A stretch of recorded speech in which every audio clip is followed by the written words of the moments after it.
First day pa lang po, may attitude po. Hindi ko po siya nakikitang nag-e-effort na tumulong sa amin. Minsan po parang yung mga jokes po niya sumusobra na sa parang hindi na nakakatuwa. Nakakasakit na po ng tao. I feel ko na medyo hambog po siya. Lagi siyang nagagalit, lagi siyang napipikon. They start to laugh and speak Tagalog and look at me and joke me. I don't know what it means. I don't like her laugh. Parang fake.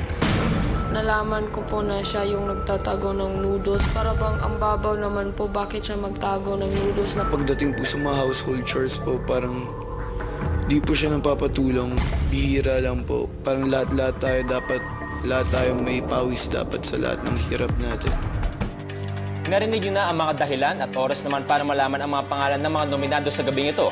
Aside from Jeriel, sino pa kaya ang malalagay sa alanganin?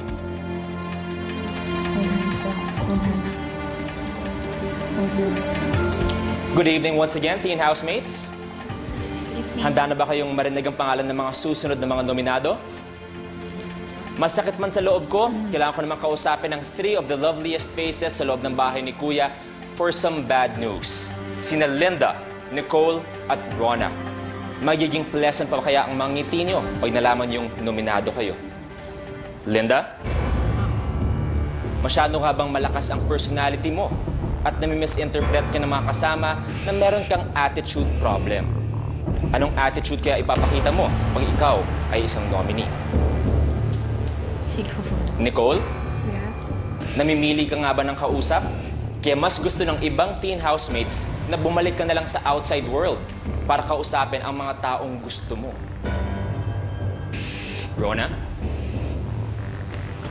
Masyado mo na nga bang namimiss ang iyong mga magulang? Kaya gusto ng iyong mga kasama na makasama mo na sila sa labas ng bahay ni Kuya. Sa inyong tatlo, ang bilang ng nanganganib mapalabas ay 1.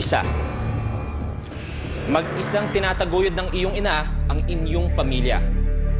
Tulad kaya niya may lakas ka rin tanggapin ang desisyon ng iyong mga kasama. Dahil ikaw ay nominado, Linda.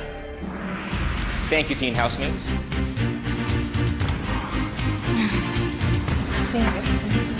No, okay na.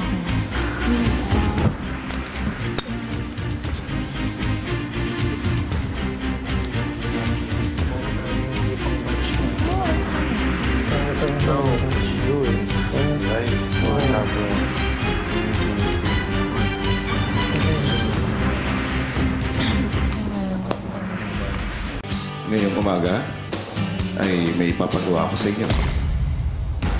Bago magpa-circumcise si Alex, ay nangako kayo na susuportahan ninyo si Alex sa kanyang healing period.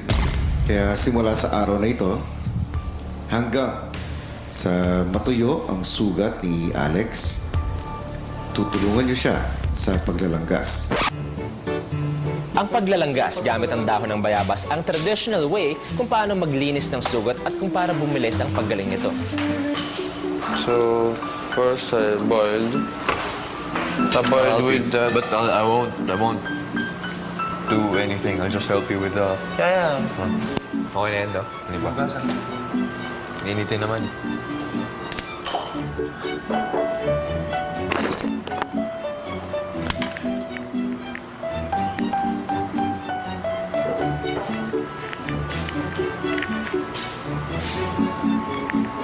Gusto ko muna ako. Tara. Teka. Huwag sa mukha. Huh? Masakit? Hindi. Parang wala lang ah. Kung naging matapang ang mga boys sa pagharap sa hamon ng circumcision, may guts din kaya silang tanggapin ang resulta ng nomination. Let's talk to the teens once again. 250.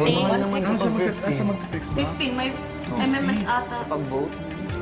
Good evening once again, teen housemates. Matapos malagay sa alanganin ng dalawang girls na sina Jeriel at Linda, kakausapin ko naman ngayon ang mga boys, sina Alex, EJ at Yusef. Madalas kayong inaasar sa loob ng bahay maluwag din naman kayang matanggap kapag kayo'y naging nominado. Alex? Oras na nga ba na lumabas ka dahil ganap na ang pakiramdam mo bilang Pilipino sa pagiging binyagan? EJ, masyado ka nga bang mahiyain kaya di ka naiintindihan ng iyong mga kasama? Maintindihan mo kaya ako kapag sinabi ko na nominado ka sa gabing ito? Yosef, sobra nga bang pagiging joker mo at napipiko ng iyong mga kasama? Mas bagay nga ba mga biro mo sa labas ng bahay ni Kuya? Sa inyong tatlo, isang nanganganib mapalabas. Lumaki ka nga dito sa Pilipinas, pero handa ka na bang pagbotohan ng taong bayan? Ikaw ang ikatlong nominado para sa gabing ito. Yosef.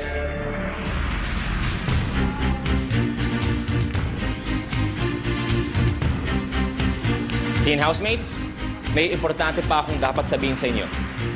Tatlo ang pinili ng mga teen housemates na ilagay sa alanganin. Pero hindi lang sila ang nominado sa gabing ito. Ang pangalan at dahilan ng iba pang mga nominado ay malalaman nyo sa ilang saglit. Thank you, teen housemates. Nakaka-shock naman yung announcement na yun ni Kuya Luis. Sino pa nga ba ang iba? Ito ba yung nababasa ko sa internet na may napatawan ng automatic nomination? Abangan po natin yan sa pagbabalik ng first nomination night ng Pinoy Big Brother Teen Edition Plus. Mga violations. Violations? Tatlo plus one, I think. Hindi lang yata. More. I think it's me. 3 more. No, I don't know how One many. more. One more. It's not 3, it's 4. Or 5. 4. Because of violations. It's me. Because of violations here. They're all... I think it's me. Oh.